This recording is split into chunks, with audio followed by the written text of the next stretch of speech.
Di dunia yang kita tempat ini hanyalah tempat sementara jemaah sekalian. Setiap orang di antara kita tidak ada yang abadi.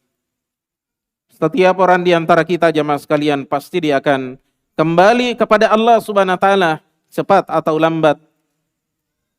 Oleh karena itu jemaah sekalian, setiap orang di antara kita selama dia hidup di dunia, jangan pernah dia menunda untuk senantiasa mempersiapkan bekalnya menghadap kepada Allah Subhanahu wa taala. Oleh karena itu Nabi sallallahu alaihi wasallam juga mengingatkan kepada kita di dalam sebuah hadis yang diriwayatkan oleh Al-Imam Al-Bukhari rahimahullahu taala dalam sahihnya dari sahabat Abdullah bin Umar, kun fid dunya ka'annaka gharibun aw abiru sabil. Jadilah engkau di dunia ini seperti seorang yang merantau, seorang asing yang merantau yakni di negeri orang. Aw abiru sabilin, atau seperti seorang yang sekedar melintasi jalan, lewat di jalan, lewat depan rumahnya orang. Kemudian kata sahabat Abdullah bin Umar setelah meriwayatkan hadis ini dari Nabi SAW, ya, kata beliau, idza amsayta fala tantadhiris sabah.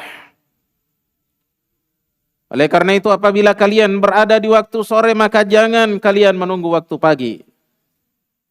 Wa idza asbahta fala tantadhiril masa.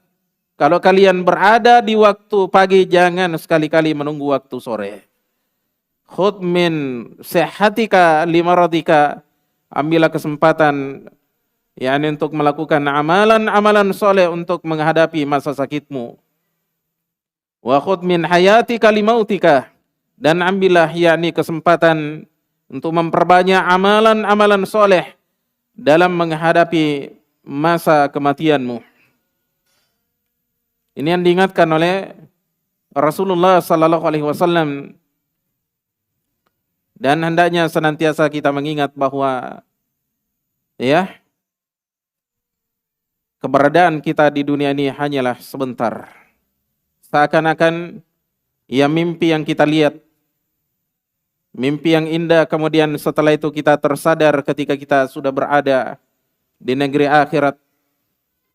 Bagi mereka yang telah mengumpulkan ya amalan-amalan soleh, pahala-pahala dari amalan solehnya, maka berbahagialah dia ketika dia berpindah alam. Dia berpindah ke alam barzakh, kemudian akan melanjutkan perjalanan ke negeri akhirat, akan berjumpa dengan Allah Subhanahu wa taala. Kemudian sengsaralah dan menyesallah mereka yang melalaikan bekal-bekalnya berupa amalan-amalan solehnya ketika dia berada di dunia.